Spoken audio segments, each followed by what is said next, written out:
Hello everybody, welcome back to chapter 19, and last time we told the girls about our intelligence because Luna found out. Anyways, let's hop right into it. It had been a week since I was abducted and forced into the horrid pit to fight for the pleasure of those demented ponies. 7 days of recovery, and yet I was still sore and bruised from my hellish experience. Although I was healing at a steady pace and regaining much of my old strength again, there were wounds that would never quite heal. After the incident, I was a lot jumpier and easily startled by random innocent things like Twilight closing a book or Sunny nudging me with her hoof. I was also much more withdrawn from the world around me, spending several hours a day just staring off into space, unmoving. My body would hurt periodically, my wounds springing back to life for no reason other than to cause me grief. The nightmares, however, were the worst of it. Ever since Luna had visited me, I had not dreamed of the darkness again, and the strange creature that had plagued my nightmares was nowhere to be found. Instead, a new nightmare had surfaced in its place. I was back in the pit, and those who I had killed there were surrounding me, preparing to finish what they had started. And this time, Twilight wasn't on their way to save me. I was on my own. These dreams would have caused me to wake in the middle of the night with my heart pounding and tears running down my face. I would just curl up in the dark and cry myself back to sleep. Twilight and Sunny had both noticed my decline immediately and had done everything within their power to try and help, but nothing seemed to work. Of course, that didn't stop Twilight. She had even snuck Pinkie Pie in one day to try and cheer me up, thinking that a day with an element of laughter would be enough to snap me out of my funk. However, despite her efforts, the best that the pony got was a half-hearted smile. At the end of the day, Pinkie had left feeling downtrodden, as if she had failed me in Twilight. This only served to worsen my depression. I didn't want to hurt my friends, but I just couldn't bring myself to return to how things used to be. How could I, after what happened? Who knows, Max? Who knows?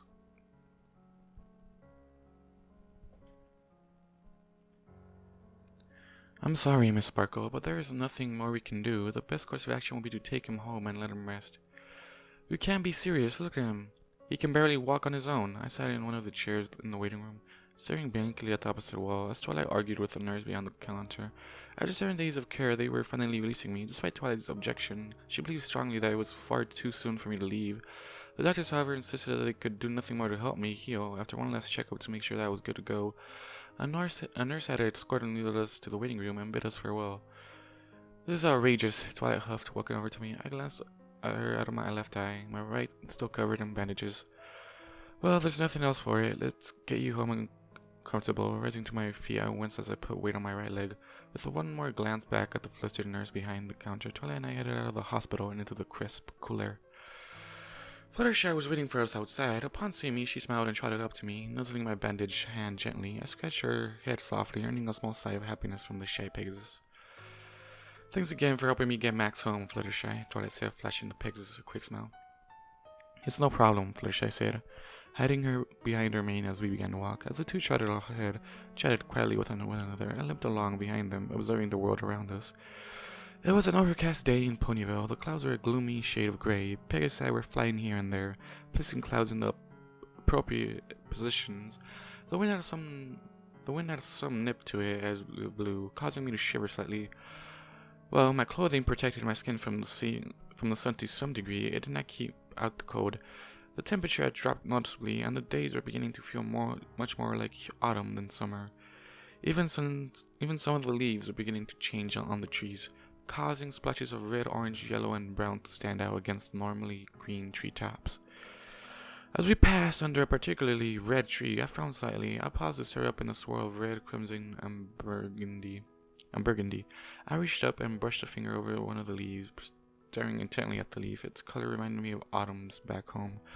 The cider mill selling fresh donuts and apple cider. Afternoon spent raking leaves with my dad, before heading outside and drinking some hot chocolate.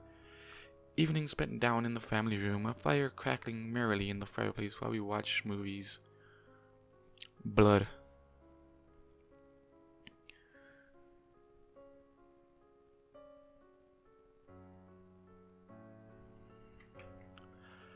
The blade plunged into his flesh, causing him to jerk. Struggling in my grasp, the man only caused the wound to open wider.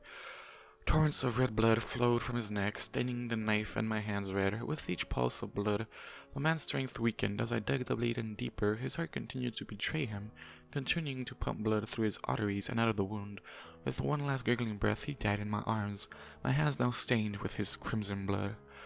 I stared up at the leaves for a second longer, before limping my way after the two mares, both of them who were looking back at me with curious expression on their faces. As I caught up to them, a voice called out from nearby, "Twilight!" Twilight and Fluttershy both perked up, glancing over to the left. Stopping just behind them, I turned and looked towards the approaching blue mare. "Hello, Lotus," Twilight said, greeting the mare as she approached.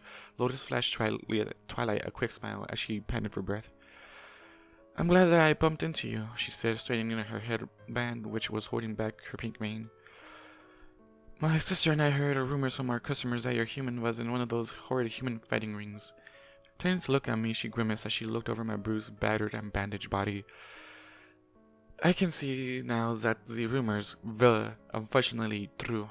"Unfortunately, yes," Twilight said, also looking back at me. "He was abducted by a group of ponies and forced to fight. Fortunately, however, we were able to find him in time."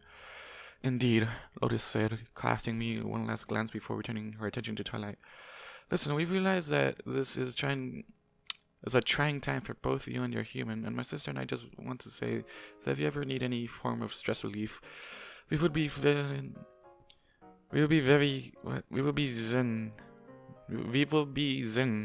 happy to help." "Oh, we will be more than happy to help, okay," she said, giving Twilight a quick hug. "Our spa is always open to you." "Thanks, Lotus. I really appreciate it," Twilight said, returning the hug. As the mares broke apart and Lotus began to trot away, I stared after the spa pony, chewing the inside of my cheek. Above us, the clouds seemed to darken, and a low rumble echoed across the sky.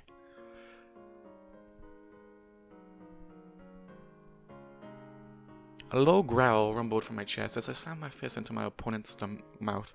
Stumbling back, he spat out blood and teeth before lunging back at me.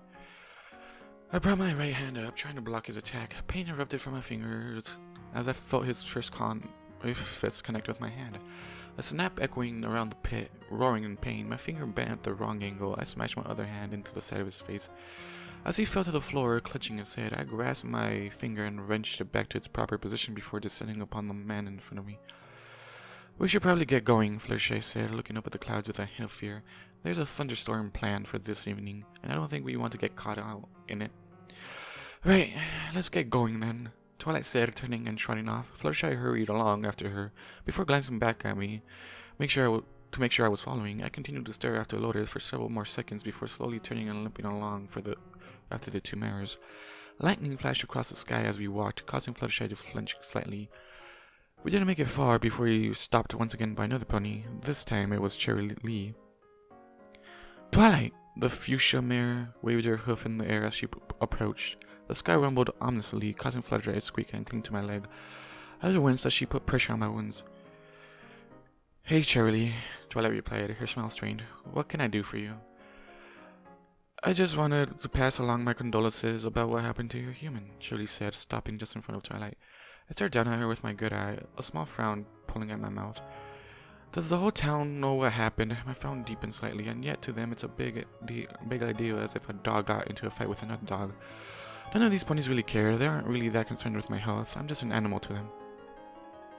"To think that something like that could happen here in Ponyville," Cherry continued, sucking me out of my dark thoughts.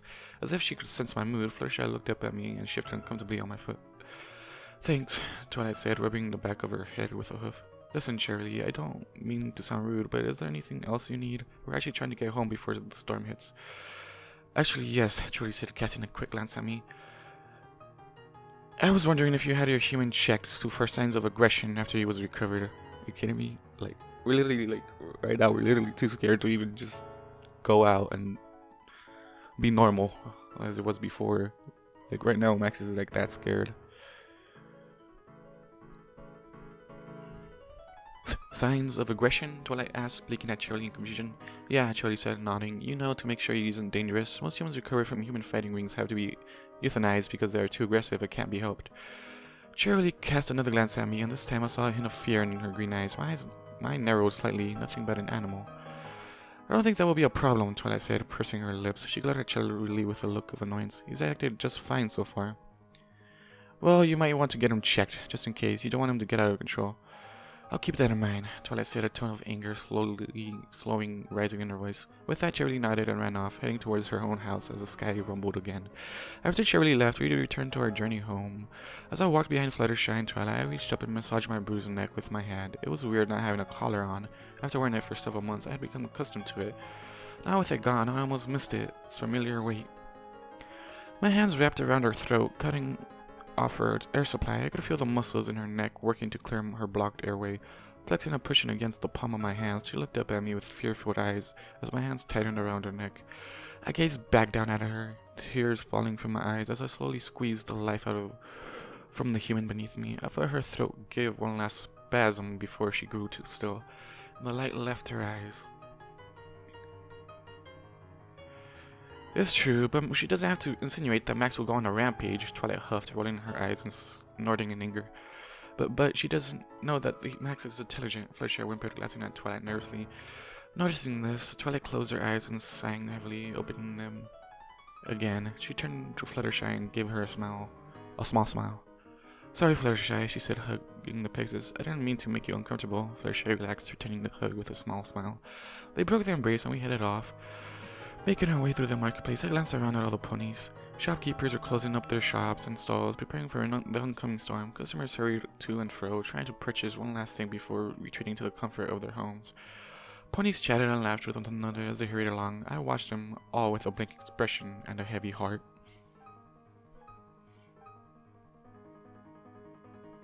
So much pain and death has happened, and yet they are so oblivious. I felt tears building up in my eyes as I watched two ponies hug one another before going their separate ways.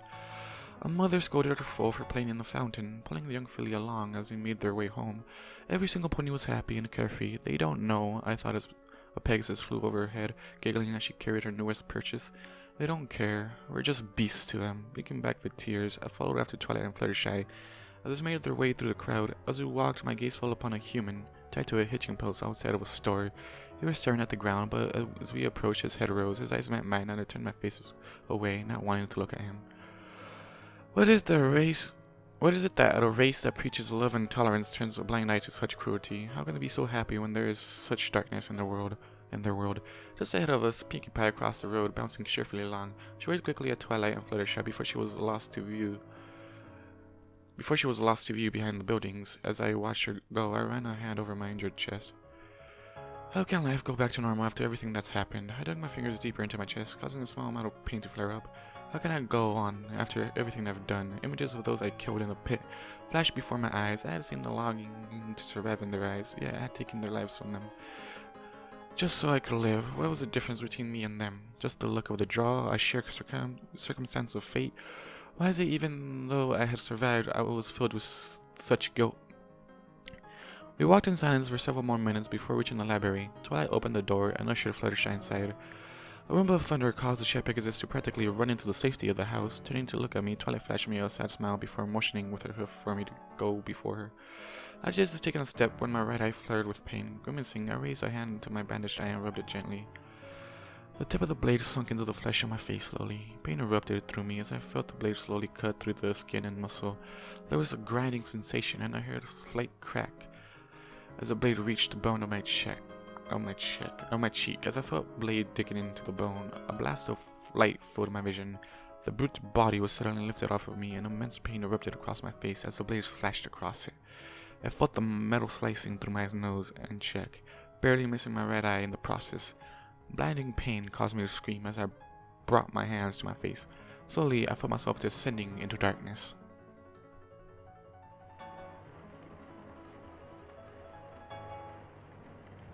I blinked as something wet landed on the top of my head. Looking up at the dark storm clouds above us, I watched as another raindrop fell and splashed against my cheek.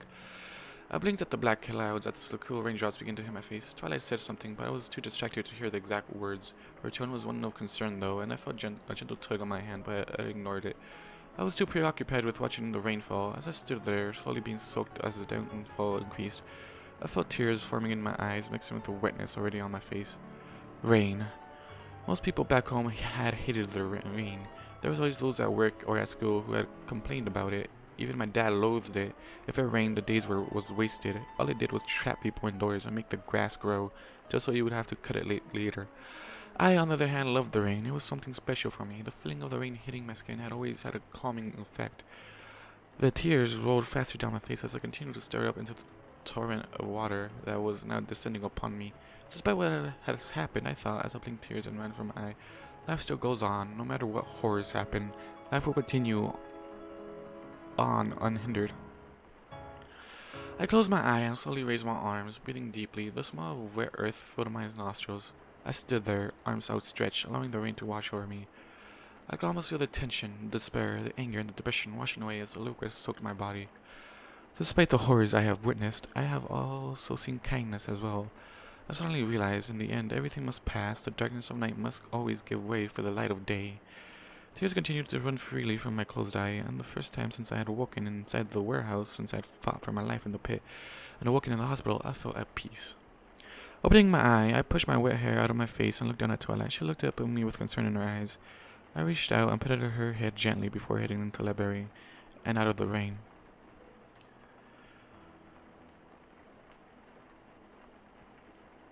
Ow! After sitting down in the library, I discovered one of the few downsides of standing in the rain. Bandages don't generally tolerate getting wet. This meant that I was now seated on the floor, my back resting against the couch. Fluttershy was seated behind me, rebandaging my injuries. Twilight had wandered off towards the kitchen after drying herself off, saying something about getting dinner ready. I had no clue where Sunny was, but I was too concerned. She was probably off with Spike somewhere, waiting out the storm. As Fluttershy tugged the roll of bandages top, I winced again. Sorry, she muttered around the bandages in her mouth.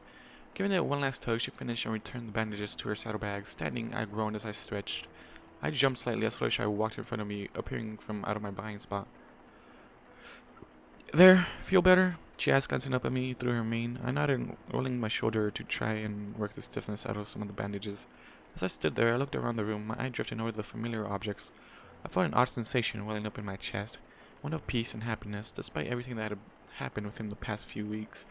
I was back at the library. I was back at my home here in Equestria. I inhaled deeply, closing my eyes. The faint smell of lavender reached my nose, and a small smile touched my lips. It smelled of twilight. It smelled of home. Dinner is almost ready, Twilight called from the kitchen. Will you be staying for dinner, Fluttershy? The dim room lit up slightly as lightning flashed across the sky, causing Fluttershy to jump. Trembling slightly, she cowered closer to the couch.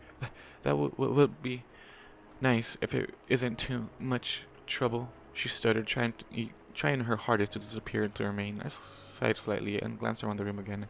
A piece of folded up paper sitting on the coffee table caught my attention. Reaching down, I picked it up and glanced at it. I blinked in surprise as I saw my name scrawled across the front. Unfolding it, I quickly read the contents with mild curiosity. What? Hey, Max. Hope you get better soon so that we can start wrestling again. Remind me later and I'll show you some of my moves for the Wonderbolts. The awesome Rainbow Dash. I read the short note several times, blinking owlishly at each time. I placed the letter back onto the table, chewing the inside of my cheek. I couldn't tell if she was trying to be funny or if she was actually being serious. Fluttershy walked over to me and glanced down at the note as she read. Her eyes widened and a small smile touched her face. She really misses that, you know, she said, glancing up at me. I cocked an eyebrow and tilted my head to the side. The wrestling matches. Whenever we hugged out, there was always a moment when she would talk about your latest match. She looked down and shuffled her hooves. She was really horrified that one time she gave you a bloody nose and black eye. Although she would never admit it, she was almost in tears when she came to me. I looked back at the note, my throat feeling kind of tight. I know most ponies might treat you badly or without respect, but Rainbow has always seen you as a friend, Fluttershy continued, looking back at me, smiling softly. Just food for thought. The moment was ruined by a crack of thunder. With a shriek, Fluttershy dove behind the couch as I stared at her tail, which was exposed and quivering. Twilight popped her head into the room. Why don't you two come and get seated, she said before retreating back into the kitchen. Fluttershy emerged from her hiding place behind the couch and headed to the kitchen. I gazed out the window, watching the rainfall upon the glass. Blinking, I turned and followed after the Pegasus. As I entered the kitchen, a strange yet familiar aroma hit my nose. Sniffing, I scrunched up my face as I tried to place the scent. It wasn't bad smelling. In fact, my mouth was starting to water as I took another sniff. Mystified, I looked at what was on the table. Twilight had different fruits and vegetables chopped up into a salad bowl, along with some slices of bread. Steam rose from a bowl of soup. It all looked good, but none of them were the source of the smell. What is that smell? It's almost like... A dish placed at my place at the table caught my eye, and as I looked at it, I felt my mouth open in shock. There, sitting on the plate, was a huge steak. Steam wafted from the smeared meat, filling the room with a delicious aroma.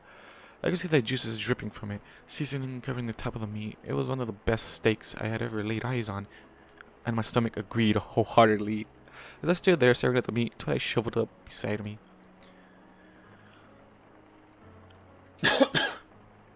I know you said that you wouldn't mind not eating meat again while in Equestria, she said, not looking at me. Instead, she decided to stare at her hooves instead, drawing little circles on the floor. And I know that I said that I wouldn't cook anything that used to be alive, but she looked up at me with her beautiful violet eyes.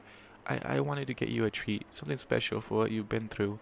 I wanted to show you how much I appreciate you and how much I care. I just want to see you smile again, she swallowed audibly, tears forming in her eyes.